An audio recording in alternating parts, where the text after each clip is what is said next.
Our brain needs sleep, and especially for students, we need to be able to concentrate. So making sure we have an adequate night's sleep is really important. It also helps us problem solve. And in terms of mood as well, it's really important. When you're studying, obviously things can get quite stressful, and the less sleep you have, the bigger that stress can actually appear. So when you sleep more, then you're actually able to handle those stresses a little bit better. In terms of our body, there are so many things that our bodies need sleep for. The main one is recovery, obviously, so from the day, if you've been physically active, you need to be able to have that sleep to recover. Recovers for our brain as part of our body as well. And also in terms of making sure that it helps fights any bugs and that sort of thing as well. So really important sleep for being able to help build your immune system. If we're using technology before bed, that can interfere with our sleep significantly.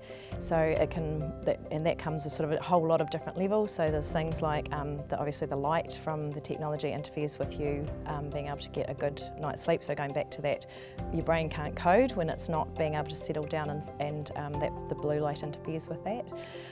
Also, often we're a bit tense and stressed, so even things like reading the news before bed can cause people to be a bit stressed out. If they're gaming, that can cause your blood pressure to rise.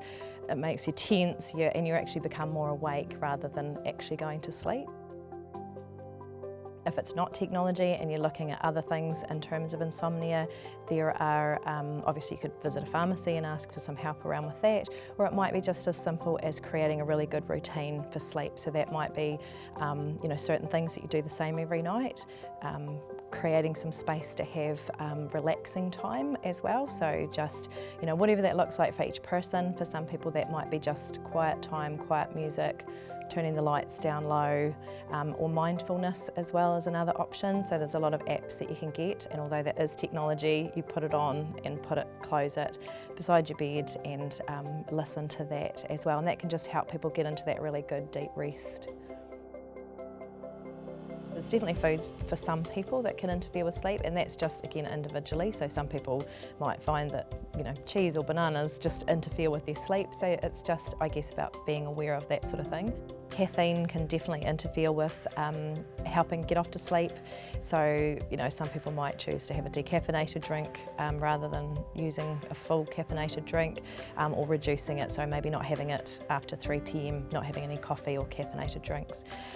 Energy drinks especially, again, maybe, preferably not at all, but not after 3 because they can contain high levels of caffeine. And that can include anything like Coca-Cola, Mountain Dew, those sort of things that contain it. And the other one would be alcohol. So sometimes people can feel like alcohol can help them get off to sleep, but what it does is that it's not really actually helping you get into that deep sleep that you need. And so generally what happens is you might drop off to sleep straight away, but you'll have periods of wakefulness or fitful sleeping, so you're not actually getting into that deep REM sleep. Is it just generally that you're a student and you're feeling a little bit stressed? And so unfortunately that is part and parcel of it, and it's about coming up with strategies to be able to help. So again, that comes back to how's your nutrition, how is your sleep, how is your physical activity, so are you getting enough nutrients to fill your body? But if it's becoming more than that, and also looking at, are you relying on having too much sugar that can cause, those sort of ups and downs in your day, relying on caffeine. But if it becomes a little bit of an issue and none of those things alleviate it, then once again, back to the health professionals to get an opinion on whether it's something medical that's causing it.